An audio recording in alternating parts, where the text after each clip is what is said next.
Okay, let's dive into this explainer. Look, if you're someone who values efficiency, you're probably already using AI tools to speed up your workflow. But if you spent any real time wrangling tools like Claude, ChatGPT, or Gemini, you know that getting exactly what you want out of them, yeah, it can sometimes feel a bit like pulling teeth.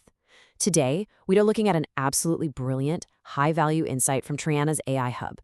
It's a ridiculously simple structural habit that will instantly, and I mean instantly, upgrade the quality of your AI outputs. No coding, no complex jargon, just a tiny shift in how you order your words. The golden rule? Put the instruction before the data. Let's unpack exactly what that means and why it's going to save you so much time.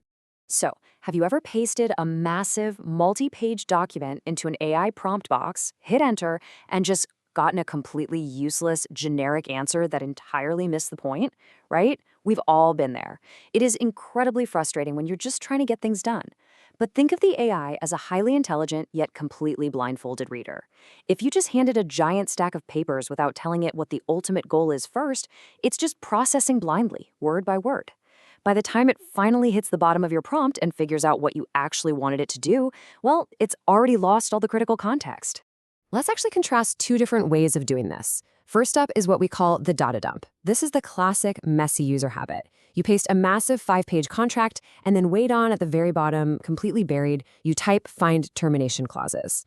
Now, contrast that with the top loaded prompt. This is the professional way. Here, you put the core instruction, find termination clauses, right at the absolute top, and then you provide the contract. It seems like such a tiny, almost insignificant formatting tweak, right? But the impact on how the AI processes that information, it's a total game changer. The core logic behind why this works is simple, but so powerful. As the original material points out, leading with the instruction tells the AI what to attend to as it reads. Think about how these large language models actually work under the hood. When the raw data comes first, the AI is reading a massive block of text with absolutely zero idea of what it's looking for. It's literally just absorbing tokens. But when you lead with the task up front, that acts as a powerful lens. It primes the model. It tells it exactly which details to pull out, which themes to highlight, and honestly, what to just completely ignore while it chews through that wall of text. So the big takeaway here is give the AI the job before the material. Let's imagine for a second you're asking a coworker for help on a project. You would never walk up to them, drop a dense 5-page legal contract on their desk, stare at them in total awkward silence while they read the whole thing, and then finally say at the very end, "Oh, hey, by the way, I just needed you to spot the termination clauses." I mean, they'd be furious. They would literally have to go back and read the whole thing all over again. You'd naturally say, "Hey, can you read this and find the termination clauses for me right at the start?" Treat your AI the exact same way. Give it the job, then the material. Now, just flipping the order of your text is a great start, but it's not quite enough to guarantee perfect results every single time. We need a way to keep things highly organized, and this brings us to a crucial piece of technical vocabulary from Troiana's AI Hub that you absolutely need in your toolkit, the delimiter.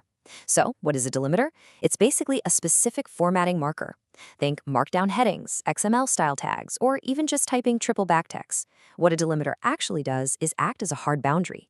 It stops your top-loaded instructions and your raw source data from bleeding into one another and just blurring into one giant confusing mess. You absolutely must keep the instruction and the source data completely separate. And why does this matter so much? Because without a delimiter creating that solid wall, your own input can actually sabotage you. For example, let's say you're asking an AI to summarize a messy meeting transcript. And halfway through that raw transcript, a speaker says out loud, "Let's ignore all the previous ideas and start over." Well, if you don't have delimiters securely walling off that transcript data, the AI might actually think you, the prompter, are giving it a brand new instruction to ignore everything. Delimiters create a safe, insulated little container for your data, so the AI knows exactly what is a command and what is just reading material. Okay, so when should you actually use this habit in your day-to-day workflow? The rule of thumb is pretty straightforward.